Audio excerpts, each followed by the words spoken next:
Hello বন্ধুরা, তো চলে আসলাম আবার একটা মিনি ব্লগ নিয়ে। তো তোমাদের এখানে মনে হতে পারে এটা রাত, কিন্তু এটা রাত নয়, ভোর ৫টার সময় আমি তখন টোটোতে ছিলাম। আমি যখন বাড়ি থেকে বেরোই তখন 4:30 বাজে। আমার বাড়ি কেউ জেগেছিল না, শুধুমাত্র আমার ছোটো পাপানটা জেগেছিল।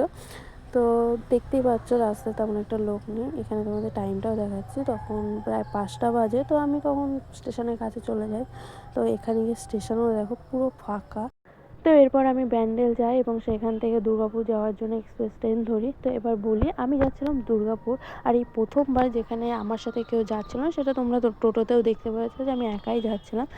মূলত আমি যেসব জায়গায় যাই, এক্সাম থাকে আমার, তখন আমার মা আমার সাথে যায়। কিন্তু এবার যেহেতু আমার বাড়িতে ছোটো পাপান এসছে, তো সেই কারণে আর মা যেতে পারেনি। তো এখানে আমি একাই যাচ্ছিলাম। তো এই ভিডিওতে যে কাকমার্কেটে দেখছো, এনার সাথে আমার স্টেশনেই পরিচয় হয়। আর উনি পুরো মেয়ের মতো আমার খেয়াল রেখেছে, যেখানে আমার মায়ের কমতে একটু মনে হয়নি।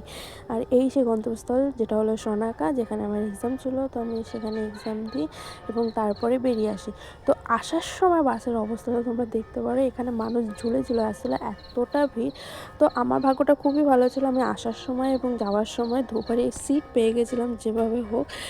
সেদিনের মেন সমস্যা ছিল দুর্গাপুর লাইনে কাজ চলছিল, কোনো ট্রেনই চলছিল না, লোকাল ট্রেনও না, আর এক্সপ্রেস 1 ঘন্টা লেট চলছিল। তো আস্তে আস্তে আমাদের, যেখানে আমি সন্ধ্যায় বাড়ি পৌঁছে যাই, সেখানে আমার আস্তে আস্তে রাত 11টা বেজে যায়।